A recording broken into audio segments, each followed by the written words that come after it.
Academy में स्वागत है। मेरा नाम विश्वेंद्र सिंह जादव ने और आप देख रहे हैं अग्निपथ एकेडमी का ऑनलाइन प्लेटफॉर्म। आप लोग इतिहास के सत्र में उपस्थित हैं। हमने पिछले दो वीडियो में दो क्लासों में इतिहास से संबंधित कुछ टॉपिक देखे थे और हमने आपको बताया था कि अब इतिहास आपका इस क्लास में शुरू हो गया है। कल हमने आपको इतिहास के जानकारी के स्रोत बताए।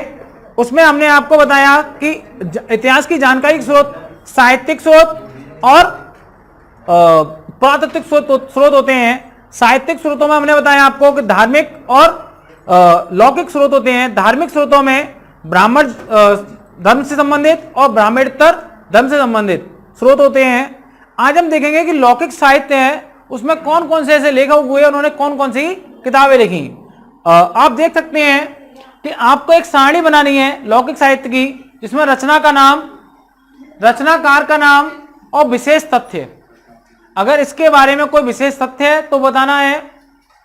अब अर्थशास्त्र, अर्थशास्त्र एक किताब है जो राज व्यवस्था संबंधित है। किस संबंधित है? तो पहला है अर्थशास्त्र। अर्थशास्त्र के लेखक कौन हैं यह आपको बताना है। मैं आपको मैं हूं ना सीरीज में एक करा भी चुका हूं। अर्थशास्त्र के लेखक कौन है? चाणक्य। कौन है? इनका नाम चाणक्य है। इन्हें कौटिल्य भी कहते हैं और इसके अलावा इन्हें विष्णुगुप्त भी कहते हैं। अगर आपसे पूछ ले कोई कि अर्थशास्त्र की जो किताब है वह किससे संबंधित है तो क्या बताएंगे आप लोग? राज व्यवस्था संबंधित है। किस संबंधित है? राज व्यवस्था संबंधित है। ठीक है। इसमें शासन के अंगों के बारे में, राजा के बारे में, राज्य के बारे में, इन सब के बारे में बताया गया है। इसके अलावा अर्थशास्त्र के बारे में मैंने आपको बहुत सारी चीजें मैहुना सीरीज में लिखा दी हैं। हम लोग यहां पर डिटेल ना करते हुए केवल नामों को याद करेंगे। ठीक है। बाकी की डिटेलें आप मैहुना सीरीज से देख सकते हैं, क्योंकि अगर हम यहां पर ऐसी डिटेल करने लगे तो हर किताब अपने आप में एक विशेष रखती है। और जो मैहुना सीरीज है उसमें आपको अर्थशास्त्र किताब कई बार मैं करा भी चुका हूं। ठीक है। आगे देखते हैं मुद्रा राक्षस। मुद्रा राक्षस किसकी किताब है? मैंने लिखाया था कभी क्या? मुद्रा राक्षस मैंने लिखाया था, और नहीं लिखाया था तो देख लो विशाख दत्त की। विशाख दत्त की किताब है मुद्रा राक्षस। जो मुद्रा राक्षस है उसमें मौर्य काल से संबंधित सूचनाएं मिलती हैं। क्या मिलती हैं? मौर्य काल। क्या सूचना मिलती है? मौर्य काल की सूचना मिलती है। मुद्रा राक्षस में गुरु चाणक्य और शिष्य चंद्रगुप्त मौर्य के द्वारा जब नंद वंश को हराया गया तो चाणक्य ने कौन कौन सी चालें चली, कौन कौन सी रणनीतियां अपनाई, ये सारी चीजें मुद्रा राक्षस में दी गई हैं। जब हम मुद्रा राक्षस को पढ़ते हैं, विशाख दत्त को पढ़ते हैं और कहते हैं मौर्य काल की जानकारी दी हुई है, तो हमें लगता है कि विशाख दत्त जो है वो मौर्यकालीन लेखक हैं। लेकिन ऐसा नहीं है। जो विशाख दत्त हैं वो गुप्तकालीन लेखक हैं। कौन है वो? गुप्तकालीन लेखक हैं, क्योंकि इन्होंने एक किताब और लिखी, देवी चंद्रगुप्तम। ये किताब भी इन्होंने ही लिखी है।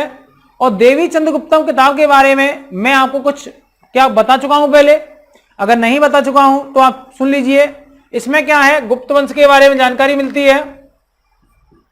और गुप्त वंश में भी किस में जानकारी मिलती है? रामगुप्त के बारे में। किसके बारे में? रामगुप्त के बारे में। रामगुप्त एक गुप्त शासक था। और इसके बाद कौन हुआ? चंद्रगुप्त द्वितीय विक्रमादित्य। कौन हुए? चंद्रगुप्त द्वितीय विक्रमादित्य हुए। तो रामगुप्त जो शासक था तो शकों ने आक्रमण किया, तो रामगुप्त ने उनसे संधि कर ली और शकों ने इसकी बीवी को मांगा। उसका नाम था देवी। क्या नाम था? देवी। देवी को मांगा तो उसने कहा चलो दे दो, और शकों संधि कर ली। चंद्रगुप्त द्वितीय कहां गए थे? शिकार खेलने गए थे। इनका आया तो मूड खराब, ने भाभी गई। अच्छा, तो चंद्रगुप्त ने इनको हटाया नीतुवट और शकों को फिर पराजित किया। और पराजित करने के बाद अपनी भाभी को बीवी बनाया और फिर वो राजा बने। क्या बने? राजा बने। तो यही कहानी इसमें देवी चंद्रगुप्तम में दी गई है। ये बात मैंने मैहुना सीरीज में पहले बताई थी। अगर मुंडी हिलाते हो कि नहीं कराई थी तो अष्टाध्यायी। अष्टाध्यायी पाणिनि की किसकी पुस्तक है? पाणिनि की पुस्तक है। यह एक संस्कृत व्याकरण ग्रंथ है। क्या है ये? संस्कृत व्याकरण ग्रंथ। यह एक संस्कृत व्याकरण ग्रंथ है और यह 6वीं से 5वीं सदी के बीच का ग्रंथ है। इस पर फिर क्या हुआ, अष्टाध्यायी, जैसे कोई किताब होती है तो उस पर कैसी किताब है उस पर टीका किया जाता है, टिप्पणी की जाती है। तो अष्टाध्यायी पर एक टीका लिखा गया। क्या लिखा गया? टीका। अष्टाध्यायी का टीका, मतलब इसी चीज को समझाया गया महाभाष्य में। किसमें समझाया गया? महाभाष्य में समझाया गया। और महाभाष्य किताब किसने लिखी है? बाबा रामदेव ने। किसने लिखी है? बाबा रामदेव कंपनी का नाम क्या है? पतंजलि। तो किसने लिखी है? पतंजलि ने। जली को आग कहते हैं, बुझी को राख कहते हैं। और जो आदमी गोबर से ही पैसा कमा ले उसे पतंजलि कहते हैं। कौन कहते हैं? बाबा रामदेव कहते हैं। वो गोबर और मूत्र से ही पैसा कमाता है बंदा। महाभाष्य किसने लिखी? पतंजलि ने। महाभाष्य क्या है? अष्टाध्यायी पर एक टीका है। क्या है? अष्टाध्यायी पर एक टीका है। परशिष्ट परमन, ये पुस्तक का नाम है हेमचंद्र ने। किसने लिखी थी? हेमचंद्र। हेमचंद्र क्या थे? जैन लेखक हैं। कौन है ये? जैन लेखक। परशिष्ट परमन हेमचंद्र ने लिखी थी। कौन है? जैन लेखक हैं। ये किताब काफी आती है। इसके अलावा हेमचंद्र ने एक किताब लिखी थी, कुमार पाल चरित्र। यह भी किसने लिखी थी? हेमचंद्र ने लिखी थी। कुमार पाल कौन था? एक चालुक्य शासक था। इतिहास में बहुत इंपोर्टेंट नहीं है लेकिन क्वेश्चन के मामले में बहुत ही इंपोर्टेंट है। आपसे पूछ सकते हैं कि हेमचंद्र किसके दरबार में रहते थे? कुमार पाल के दरबार में। कुमार पाल के दरबार में रहते थे। कुमार पाल इंपोर्टेंट नहीं है लेकिन हेमचंद्र काफी इंपोर्टेंट है और इसकी वजह से ये कुमार पाल भी इंपोर्टेंट बन गया। क्या बन गया? इंपोर्टेंट बन गया। ठीक है। अगली किस पुस्तक का नाम है? कथा सरित सागर। क्या नाम है? कथा सरित सागर। ये किसने जो पुस्तक लिखी? सोमदेव ने। किसने लिखी है? सोमदेव। अगला है बृहत कथा मंजरी। कौन सी किताब है? बृहत कथा मंजरी। ये लिखी क्षेमेंद्र ने। किसने लिखी? क्षेमेंद्र ने। इन दोनों किताबों से इससे भी मौर्य काल के बारे में जानकारी मिलती है और इससे भी मौर्य काल के बारे में जानकारी मिलती है। माल विकाग्न मित्रम, माल विकाग्न मित्रम जो पुस्तक है, यह किताब कालिदास ने लिखी। किसने लिखी है? कालिदास ने। कालिदास का तो आपने नाम सुना होगा। कालिदास ने। किसने लिखी है? कालिदास ने लिखी है। रघुवंशम किताब है, वो भी किसने लिखी है? कालिदास ने। किसने लिखी है? कालिदास ने। अब जो आपकी माल विकाग्न मित्रम किताब है उससे शुंग वंश के बारे में जानकारी, किसके बारे में जानकारी मिलती है? शुंग वंश के बारे में। और वहीं पर रघुवंशम से समुद्रगुप्त के बारे में जानकारी। अब है मृच्छकटिकम। मृच्छकटिकम जो पुस्तक है वो शूद्रक की। किसकी है? शूद्रक। ये किताब बहुत ही इंपोर्टेंट है। शूद्रक किसी किताब है? ये शूद्रक। शूद्रक की किताब है मृच्छकटिकम। मृच्छकटिकम का जो हिंदी अर्थ होता है वो होता है मिट्टी की गाड़ी। क्या होता है? मिट्टी की गाड़ी। मृच्छकटिकम जो पुस्तक है उसमें एक गरीब ब्राह्मण और एक वेश्या की प्रेम कहानी दी गई है। क्या दी गई है? एक गरीब ब्राह्मण और वेश्या की प्रेम कहानी दी गई है। अब अगली पुस्तक है 10 कुमार चरित। कौन सी है? 10 कुमार चरित। ये दंडी एक कवि हुए, लेखक दंडी, उसकी यह काव्य दर्शन भी दंडी की पुस्तक है। तो 10 कुमार चरित और काव्य दर्शन दंडी की पुस्तकें हैं और इनसे हमें गुप्तकालीन जानकारी क्या मिलती है? इन दोनों से हमें गुप्तकालीन जानकारी मिलती है। क्या मिलती है? गुप्तकालीन जानकारी मिलती है। इसके अलावा हरचरित, कादंबरी और चंडी शतक, ये तीनों किताबें बाणभट्ट किसकी हैं? ये बाणभट्टी किताबें हैं। किसकी हैं ये? बाणभट्टी किताबें हैं, अष्टचरित, कादम्बरी और चंडी शतक। अब आप कहोगे बाणभट्टी किसके काल के दरबारी थे? तो हर्षवर्धन। किसके काल में थे ये? हर्षवर्धन। इसलिए उन्होंने क्या लिखा? हर्षचरित लिखा। हर्षचरित में क्या है? हर्षवर्धन के विजयों के बारे में, हर्षवर्धन के राज्य के बारे में वर्णन किया गया है। क्या किया गया है? वर्णन किया गया है। अब हम देखते हैं अगली पुस्तक का नाम है विक्रमांक देवचरित। क्या है? विक्रमांक देवचरित। यह पुस्तक बिल्लड़ ने, किसने लिखी थी? किसने लिखी थी? विल्हड़ ने। किसने लिखी थी? विल्हड़ ने लिखी थी। अगली पुस्तक है पृथ्वीराज विजय। जो पृथ्वीराज विजय और पृथ्वीराज रासो है, ये दोनों ही किताबें पृथ्वीराज चौहान, आपने एक शासक सुने होंगे, उनके बारे में। पृथ्वीराज चौहान और मोहम्मद गौरी के बीच तराइन का प्रथम और द्वितीय युद्ध हुआ। इस प्रथम युद्ध में पृथ्वीराज चौहान विजयी हुए और द्वितीय युद्ध में पृथ्वीराज चौहान हार गए। उन्हीं के बारे में यहां बताया गया है। ये बात मैं उन्हें सीधे समझा भी चुका हूं कि पृथ्वीराज विजय एक पुस्तक है, लेखक है जयानक। कौन है? जयानक, उन्होंने लिखी थी। वहीं पृथ्वीराज रासो चंद्रवरदाई। किसने लिखी थी? चंद्रवरदाई। चंद्रवरदाई नहीं, चंद्रवरदाई। चंद्रवरदाई, चंद है ये। कौन है ये? चंद्रवरदाई। तो इनके किसके बारे में जानकारी मिलती है? दोनों से पृथ्वीराज चौहान के बारे में। किससे मिलती है? पृथ्वीराज चौहान के बारे में जानकारी मिलती है। हम्मीर मदमर्दन, कौन सी पुस्तक है? हम्मीर मदमर्दन। यह पुस्तक जय सिंह ने, किसने लिखी थी? जय सिंह ने लिखी थी। वहीं राज तरंगिणी पुस्तक बहुत ही महत्वपूर्ण पुस्तक मानी जाती है, कल्हड़ ने। किसने लिखी थी? कल्हड़ ने। जो हम्मीर मदमर्दन है, हम्मीर मदमर्दन पुस्तक जो जय सिंह ने लिखी थी, इससे गुजरात के शासकों के बारे में किसके जानकारी मिलती है? गुजरात के शासकों का वर्णन। वहीं पर कल्लड़ जो है राजतरंगी से कहते हैं कश्मीर का इतिहास। क्या मिलता है इसमें? कश्मीर का इतिहास। इसी से पता चलता है कि अशोक ने कश्मीर नामक नगर की स्थापना की थी। कश्मीर का नाम अशोक ने रखा था।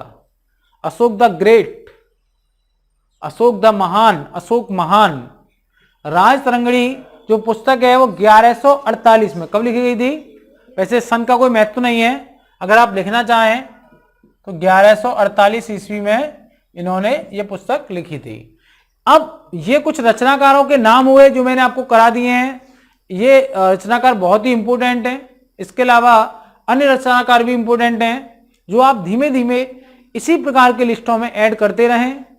अब मैं चाहूं तो आपको एक साथ 50 नाम करा दूं, लेकिन समस्या क्या आएगी? आपको आप याद नहीं कर पाओगे।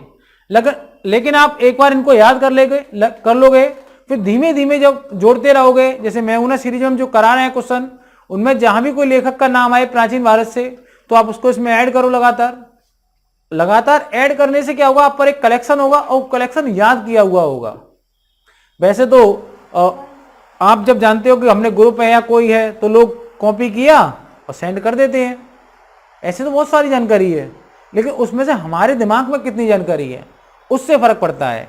तो दिमाग वाली जानकारी का महत्व है। वैसे तो जीवन में, इस दुनिया में ज्ञान तो बहुत सारा बिखरा पड़ा है, लेकिन आपने कितनी किताबें पढ़ पाई उसमें से, ये मतलब है। अब हम देखेंगे विदेशी यात्रियों के विवरण में यूनानी रोमन लेखक आए हुए, चीनी यात्री हुए और अरबी यात्री हुए।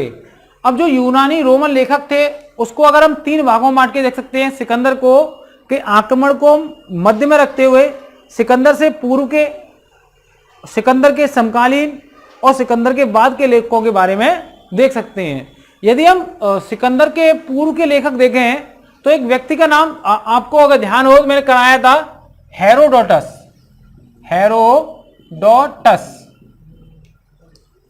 हेरोडोटस मैंने कराया था। हेरोडोटस को क्या बोलते हैं? इतिहास का पिता कहते हैं।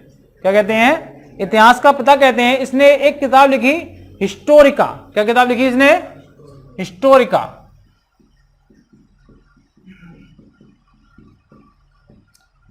जब भी पुस्तक को लिखें तो ऐसे करके लिखें। हिस्टोरिका नामक एक पुस्तक लिखी इसने, इसमें भारत और फारस के बीच संबंधों पर प्रकाश पड़ता है कि भारत और फारस के बीच कैसे संबंध थे। यदि हम सिकंदर के समकालीन लेखक के बारे में जानकारी लें तो हमें पता चलता है कि नियाकर्स एक लेखक हुआ। कौन हुआ? नियाकर्स। ये पूछ लेते हैं कि सिकंदर के समकालीन कौन कौन से लेखक थे। एक का नाम है आनेसिक्रिटस। क्या है?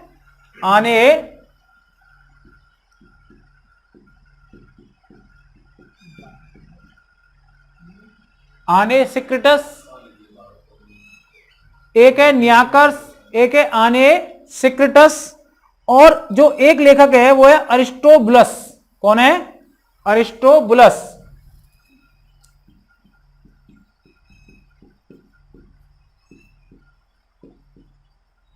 कभी कभी ये पूछ सकता है कि इनमें से सिकंदर के समकालीन लेखक कौन सा है।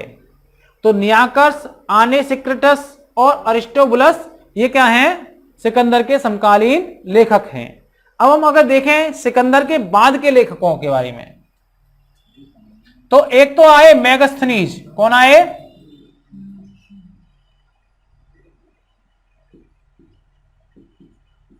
मेगास्थनीज आए। आपको अगर पता हो तो मेगास्थनीज एक पुस्तक लिखी थी, इंडिका। क्या लिखी थी? इंडिका पुस्तक लिखी थी। इंडिका के नाम से एक पुस्तक लिखी थी इन्होंने, मेगास्थनीज ने। और मेगास्थनीज किसके काल में आए थे? चंद्रगुप्त मौर्य के काल में। किसमें आए थे? चंद्रगुप्त मौर्य के काल में आए थे। चंद्रगुप्त मौर्य के काल में आए थे।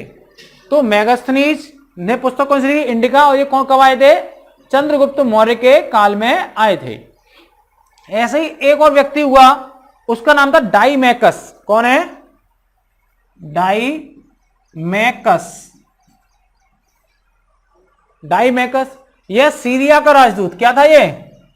सीरिया का राजदूत। ये सीरिया का राजदूत था। डाईमैकस सीरिया का राजदूत था ये।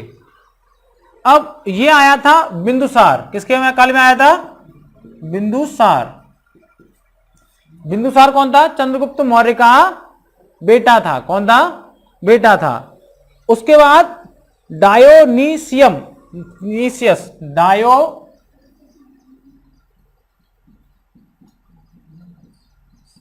डायोनीसियस ये आया। ये कब आया था? अशोक के काल में। अशोक के काल में आया। यह मिस्र के राजा टॉलमी, मिस्र के राजा टॉलमी का राजदूत था। कौन था ये? मिस्र के राजा टॉलमी का राजदूत था। मिस्र के शासक टॉलमी फिलाडेल्फिया। टॉलमी फिलाडेल्फिया का राजदूत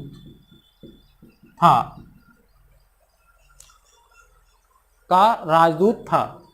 इसके अलावा कुछ ऐसे लेखक हुए, यूनानी रोम लेखक, जो इनमें नहीं समाहित होते, उनको हम अन्य के नाम से पढ़ते हैं। किसके नाम से पढ़ते हैं? अन्य के नाम से। एक पुस्तक का नाम है, वो है पेरिपल्स ऑफ द एरिथ्रियन। कौन सी है? Periplus of the Erythraean.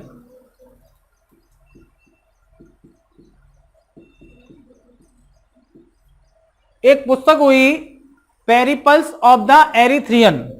और ये जो पेरिपल्स ऑफ द एरिथ्रियन पुस्तक है, इसके लेखक का पता नहीं है, इसका लेखक कौन था। लेकिन इससे क्या है, यह जानकारी मिलती है कि इससे इस बात की जानकारी मिलती है कि भारत के समुद्री व्यापार और बंदरगाहों के बारे में, और भारत का रोमन के साथ कैसे व्यापारिक संबंध थे। यह किताब बहुत इंपॉर्टेंट है, लेकिन हो सकता है किसी व्यापारी ने लिखी हो किताब, वो जानता ना हो कि अपना नाम भी लिखना होता है।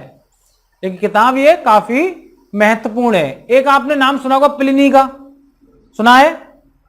नहीं सुना? एक सुना होगा टॉलमी का, नहीं सुना?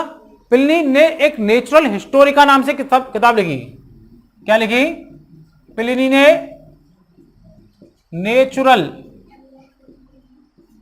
हिस्टोरिका नाम से एक पुस्तक लिखी। वहीं पर टॉलमी ने एक पुस्तक लिखी भूगोल के नाम से। भूगोल मतलब जियोग्राफी के नाम से। किसके नाम से लिखी? भूगोल या जियोग्राफी के नाम से एक पुस्तक लिखी। अब चीनी यात्रियों में देखें तो एक का नाम है फाहियान। फाहियान ने भारत की यात्रा की और इसने जो किताब लिखी वो बहुत अच्छे शब्दों में लिखी। इसकी किताब का नाम बहुत अच्छा है, फो क्यो की। फो क्यो की। अब आप सोच रहे होंगे कि नाम कितना कठिन है। अब आपको लगा हो कि नाम सरल ही है यार, फो क्यो की। लेकिन आपको कभी दिक्कत नहीं होगी क्योंकि इसका फा और इसका फो दोनों मिल रहे हैं। जब फा से फो मिल जाएगा, क्योंकि दो ही किताबें चीन की, तो उसमें एक में फा से फा मिल जाता है। अब बात यह कि फाहियान किसके काल में भारत आया था? पता है किसी को? चंद्रगुप्त द्वितीय विक्रमादित्य किसके काल में आया था? चंद्रगुप्त द्वितीय विक्रमादित्य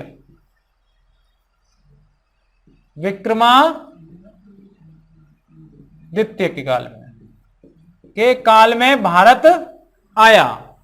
चंद्रगुप्त द्वितीय विक्रमादित्य के काल में यह कहां आया था? भारत में आया था। अब इसके बाद हमने एक व्यक्ति और बताया आपको, वो कौन था? अब यही पूछ सकते हैं कि फाहियान पहले आया था कि ह्वेनसांग पहले आया था। तो आप लिख लो, ये कब आया था? 375 ईस्वी से लेकर 415 ईस्वी के बीच ईस्वी। चंद्रगुप्त द्वितीय गुप्त वंश आ गया ना सर ये। अब क्या है? फाहियान के बाद ह्वेनसांग।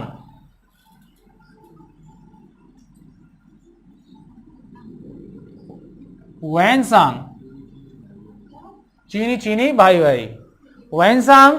इनकी पुस्तक का नाम है सी यू की। कौन सी है? सी यू की। भाई आपको ये तो कभी कंफ्यूजन नहीं होगा कि हेरोडोटस की पुस्तक और ह्वेनसांग की पुस्तक में कौन सी है। केवल इन दोनों में कंफ्यूजन होगा। केवल चीन की दो ही पुस्तकें आएंगी। तो फा से फा मिला दो, इसमें कहीं भी सा नहीं आता, और इसमें सा से सा मिला दो, इसमें कहीं फा नहीं आता। इसमें क्या आता है? सा आता है, इसमें फा आता है। आपको कभी याद करने की जरूरत नहीं है। फा से फा मिला, सा से सा मिला। अब ह्वेनसांग किसके काल में भारत आए थे पता है आपको? हर्षवर्धन के काल में। कब आए थे? हर्षवर्धन के काल में भारत आए थे। हर्षवर्धन का जो काल है वो 606 से 647 ईस्वी। कितना है? 606 से 647 ईस्वी का काल है हर्षवर्धन का। तो फाहियान पहले आए या ह्वेनसांग पहले आए? ह्वेनसांग पहले आए हैं गधा। इसके बाद क्या है? इत सिंह। इसके बाद कौन सा यात्री आया? इत सिंह। फाहियान, ह्वेनसांग और इत सिंह, ये तीन यात्री बहुत ही महत्वपूर्ण हैं। लेकिन इत सिंह ने कोई ना कोई किताब महत्वपूर्ण है इत सिंह की, ना ही किस राजा काल में आई ये महत्वपूर्ण है।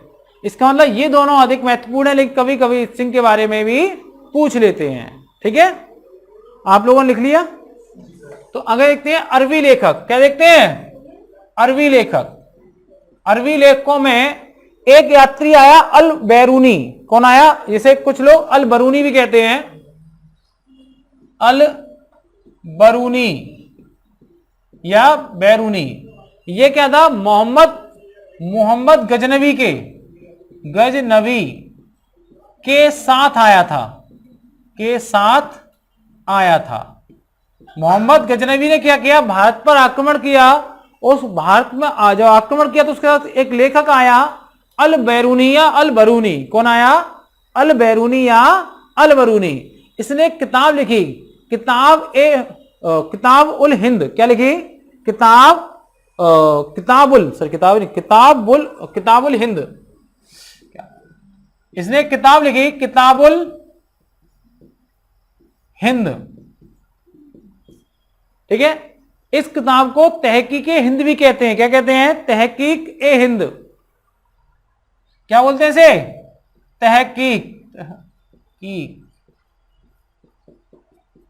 तहकीक ए हिंद, अल बरूनी किताब कहते हैं।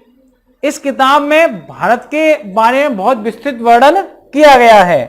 इसके बाद एक जो लेखक आया, यात्री आया, उसका नाम था सुलेमान। कौन था? सुलेमान।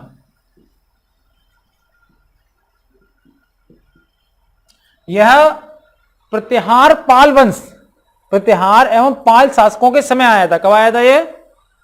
प्रतिहार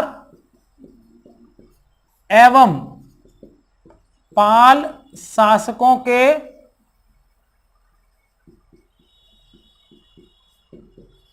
समय आया था 9वीं सदी में। कब आया था ये? 9वीं सदी में। ठीक है, इसके बाद एक आया अल मसूदी। कौन आया था? जो राष्ट्रकूट और प्रतिहारों के समय आया था।